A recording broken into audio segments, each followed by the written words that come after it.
Lalagyan ko din siya ng apple. Yan. Gagayatin ko lang to, tapos ilalagay ko na dyan sa loob niyan ng chicken.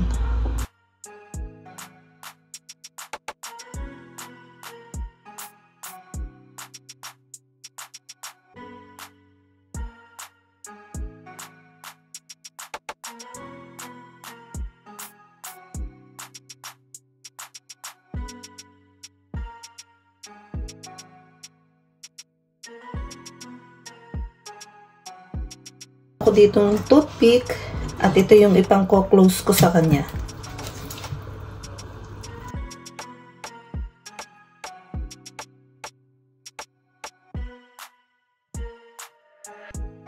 Diba? Kaya hindi tinatanggal tong balat na to para pangsara sa kanya.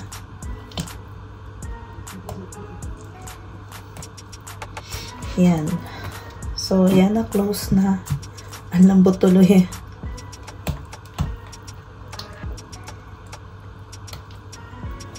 Kasi talagang tinanggal yung yung bones nitong chicken. Dito lang sa pakpak hindi siya hindi siya natanggalan. Pero itong legs niya, boneless talaga siya. Ayan, pabayain ko lang niya siyang ma-marinate na din yan.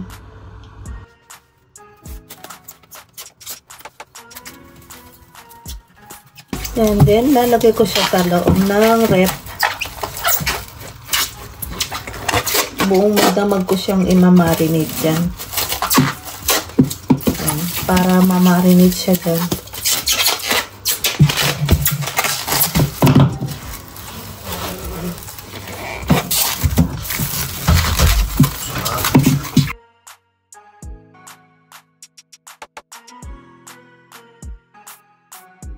So, ayan, na-prepare ko na ang bandeja yung tray ng oven.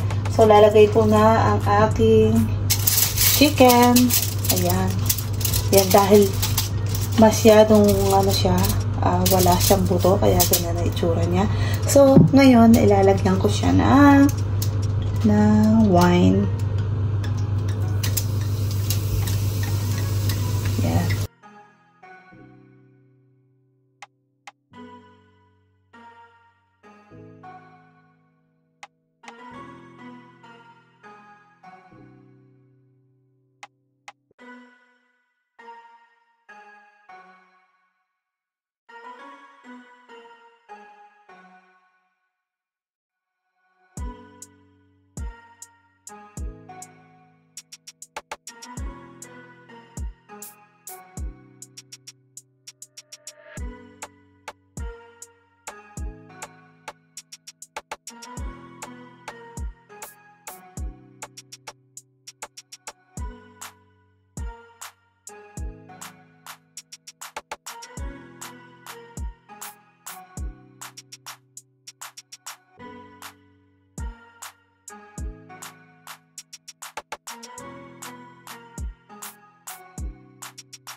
Para hindi masunog.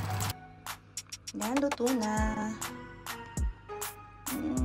Namulang masyado. Yan ang aming dinner.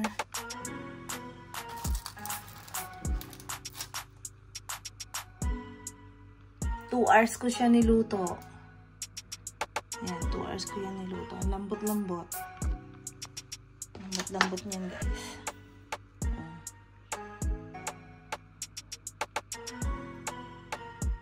Diba? Ang lambot.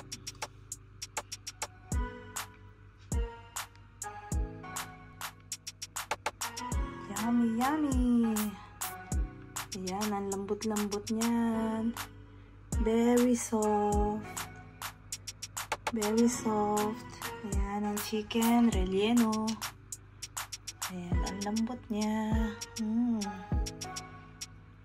Yummy, yummy. Ang lambot, oh. Diba? Oh, sarap. Merry Christmas!